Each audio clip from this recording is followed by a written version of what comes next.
नमस्कार साथियों, आइए हम सब अध्ययन करते हैं प्रत्यय अध्ययन की कड़ी में इन प्रत्यय का।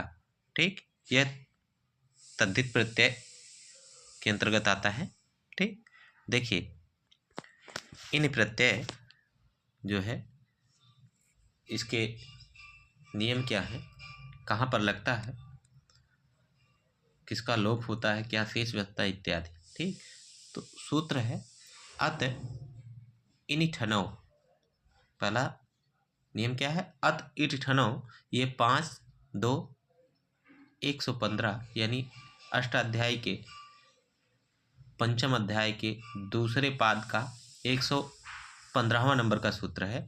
और यह कहता है कि अकारांत शब्दों से इन और ठन प्रत्यय होते हैं। ठीक, अत इनि ठनो, यह इसका अर्थ ही होता है कि अत यानी अकारांत, इन यानी इन और ठनो यानी ठन। ठीक, तो अकारांत शब्दों से इन और ठन प्रत्यय होते हैं। या ध्यान दीजिए, प्रश्न यहाँ से ये भी बन सकता है, इन और ठन प्रत्यय किन शब्दों से मिलकर बनते हैं। तो अत और क्या है, अत शब्दों से। ठीक, यानी अकारांत शब्दों से। देखिए दूसरा क्या है, इन प्रत्यय के अंत में विद्यमान ई का लोप हो जाता है। इन प्रत्यय के अंत में विद्यमान ई। अब यहाँ जो देखिए, एक ई ए है और दूसरा ई ना के बाद वाला ई है। ठीक, इसको अगर हम इन लिखें कुछ तो ऐसा लिखेंगे, ध्यान दीजिए कैसे लिखेंगे, ई लिखेंगे। ठीक, ना लिखेंगे और फिर ई लिखेंगे, तो क्या हो जाएगा, इन। तो इसमें जो ये अंतिम ई है इसका लोप हो जाता है, ये बता रहा है। ठीक, इन प्रत्यय के अंत में विद्यमान ई का क्या हो जाता है, लोप, अतः केवल इन शेष बचता है। ठीक, जब ई का लोप हो जाएगा तो यहाँ ना से जो है ना क्या हो जाएगा, आपका केवल ना शेष बचेगा व्यंजन वर्ण में। ठीक, आगे देखिए,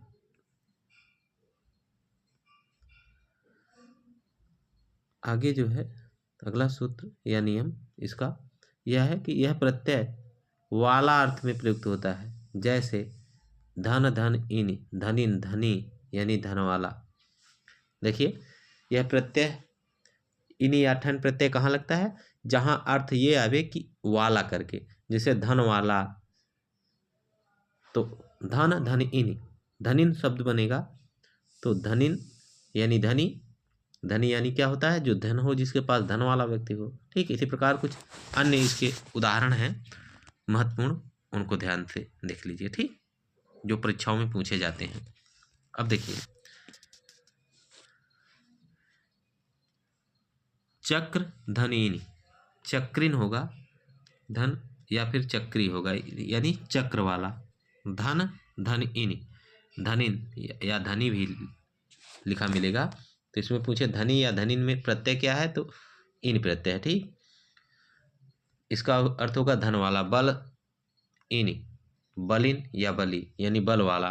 दुख धन इनि, दुखिन या दुखी, दोनों रूप बनता है, तो हो जाएगा आपका दुख वाला। ठीक, गुण धन इन, गुणिन यानी गुण वाला।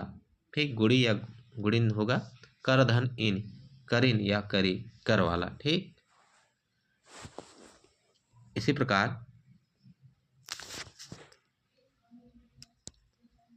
क्या होगा, हस्त धन इन। देखिए हस्त धन इन, हस्तिन या हस्ती, हाथ वाला। दंड धन इन, दंडिन या दंडी, डंडे वाला। शिखा धनीन, शिखिन या शिखी, शिखाओं वाला।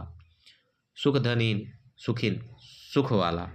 ठीक, कर्म धनीन, कर्मिन या कर्मी, कर्म वाला। प्रणय धनीन, प्रणयिन या प्रणय, प्रणय वाला। ठीक, इसी प्रकार माला धनीन, मालिन या माली कहेंगे, यह माला वाला जो होता है उसे मालिन या माला कहते हैं। ठीक, और अन्य उदाहरण, दोष धन इन, दोषिन या दोषी, दोनों रूप मिलेगा। परीक्षाओं में कुछ भी पूछ सकता है, या तो दोषिन या फिर जो है दोषी भी लिख सकता है। तो इसमें प्रत्यय पूछे दोषी या दोषिन में तो क्या हो जाएगा, इन प्रत्यय। ठीक, ज्ञान धन इन, ज्ञान इन यानी ज्ञान वाला, दोष धन तो इन, दोषिन दोषिन यानी दोष वाला, दान धन इन, दान इन या दानी दान वाला, माया धन इन, माइन या माई, माइन या माई, माँ या बड़ी माँ ये, ठीक, माए, तो माए मीन्स होता है माया वाला। ठीक, आगे देखिए इसी में ये तो इन प्रत्यय के उदाहरण थे। अब त्वा और तल प्रत्यय को भी आप पढ़ लीजिए, यहाँ से भी प्रश्न भरपूर आते हैं आपकी परीक्षाओं में। ठीक, तो त्वा और तल प्रत्यय, इसका सूत्र है तस्य भावस्तव तलव, तस्य भावस्तव तलव। यह 5-1-19 1-1-19 का सूत्र है, यानी अष्टाध्यायी के 5वें अध्याय का प्रथम पाद का 119वां सूत्र है। यह सूत्र कहता है किसी शब्द को भाववाचक संज्ञा बनाने के लिए उस शब्द में त्व अथवा तल प्रत्यय जोड़ा जाता है। तल का जो है ला जो है इस संज्ञा हो जाती है ला की, तो बचता क्या है, ता। ठीक, त्वा और ता प्रत्यय, अगर त्वा और तल प्रत्यय जो है भाववाचक संज्ञा बनाने के लिए किया जाता है, इतना ध्यान दीजिए। और तल में ता ही शेष बचता है। ठीक, देखिए अब जो है दूसरा है नियम कि त्वा से अंत होने वाले शब्द सदा नपुंसक लिंग में होंगे। जहां त्वा जिन शब्दों के अंत में होगा वो हमेशा क्या होंगे, नपुंसक लिंग में होंगे। और तल से अंत होने वाले शब्द स्त्रीलिंग होंगे। ठीक, ध्यान दीजिएगा, त्वा से नपुंसक लिंग और तल से स्त्रीलिंग, ठीक, होते हैं। तल से स्त्रीलिंग का बोध होगा, त्वा से नपुंसक लिंग का। ठीक, ये महत्वपूर्ण सूत्र है, ये कभी कभी सूत्र देकर भी पूछ लीजिए देता है। ग्राम जन बंधुभ्यस्तल,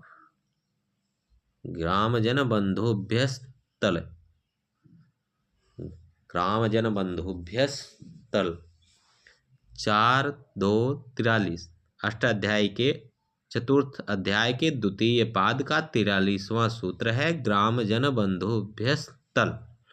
यह सूत्र कहता है कि तल प्रत्यय जो है होता है किससे, ग्राम से, ठीक, बंधु से, जन से।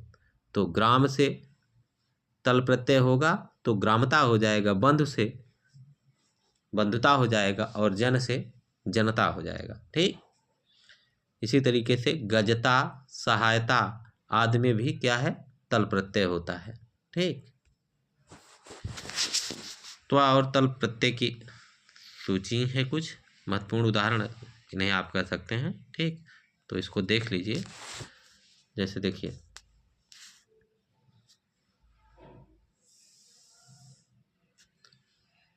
त्वा और तल प्रत्यय, जैसे कुशल शब्द है, ठीक, इसमें त्वा प्रत्यय लगाएंगे तो कुशलत्वम हो जाएगा, और तल प्रत्यय लगाएंगे तो कुशलता हो जाएगा। गुरु शब्द है, त्वा प्रत्यय लगाएंगे तो गुरुत्वम, तल प्रत्यय लगाएंगे तो गुरुता। मित्र शब्द है, त्वा प्रत्यय लगाएंगे तो क्या है, मित्रत्वम, मित्रत्वम हो जाएगा, और आपका तल प्रत्यय लगाएंगे तो मित्रता। शब्द होगा देव, देवत्वम हो जाएगा, त्वा प्रत्यय लगाएंगे, और तल प्रत्यांत पद जो बनेगा वो देवता होगा। सुंदर शब्द है, उसमें त्वा प्रत्यय लगाएंगे तो सुंदरत्वम हो जाएगा, और सुंदरता क्या हो जाएगा, तल प्रत्यय हो जाएगा। इसी प्रकार से मनुष्य शब्द है त्व प्रत्यय मनुष्यत्वम हो जाएगा, मनुष्यता तल प्रत्यय। और शिशु में त्व प्रत्यय लगाएंगे शिशुत्वम हो जाएगा, और शिशुता तल प्रत्यय लगाएंगे तो बनेगा रूप। पशु शब्द है और त्व प्रत्यय लगाएंगे तो पशुत्वम हो जाएगा, पशुता तल प्रत्यय लगाएंगे तो बनेगा। मूर्ख शब्द है, त्व प्रत्यय लगाएंगे तो मूर्खत्वम हो जाएगा, और तल प्रत्यय लगाएंगे तो मूर्खता हो जाएगा। दुर्जन शब्द है, दुर्जनत्वम हो जाएगा, त्व प्रत्यय लगाएंगे और दुर्जनता आपका तल प्रत्यय। महत शब्द है, महत्वम हो जाएगा आपका त्व प्रत्यय और महत्ता में तल प्रत्यय। ये ठक प्रत्यय का अध्ययन करते हैं। ठक प्रत्यय का प्रयोग जो है भाववाचक संज्ञा बनाने के लिए होता है, और यह शब्द के साथ जुड़ने पर ठा के स्थान पर इक का आदेश हो जाता है। ठक के स्थान पर क्या हो जाएगा, ठक के जो ठा है वहाँ इक हो जाएगा। ठीक, शब्द के प्रथम स्वर में वृद्धि हो जाती है। जैसे यदि आ है यानी अकारांत है तो आकारांत हो जाएगा, छोटा आ है तो बड़ा आ कहने का मतलब। ठीक, और ई है तो ए हो जाता है, ई है तो क्या हो जाएगा ए, और ऊ है तो अ हो जाता है, ऊ है तो अ हो जाता है। अर्थात आदि का जो अच है, आदि का अच जो है उसमें क्या हो जाती है, वृद्धि हो जाती है। उदाहरण के माध्यम से आप बेहतर समझेंगे। देखिए, ठक धर्म शब्द है, अगर धर्म शब्द में ठक प्रत्यय लगाएंगे तो ठक को क्या हो जाता है, इक आदेश हो जाता है, हमने पढ़ा। ठीक, ठक को क्या होगा, इक आदेश होगा।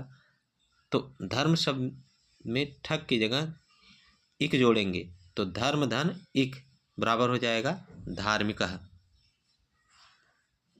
अस्ति धन ठक तो क्या हो जाएगा, आस्तिक। इसी प्रकार सप्ताह धन इक ठक साप्ताहिक हो जाएगा। ठीक, संस्कृत धन ठक सांस्कृतिक क्या हो जाएगा, सांस्कृतिक है। अन्य उदाहरण, अश्व धन ठक आश्विक है, साहित्य धन ठक साहित्यिक है, लोक धन ठक लौकिक है, दिन धन ठक दैनिक है, इत्यादि जो है इसके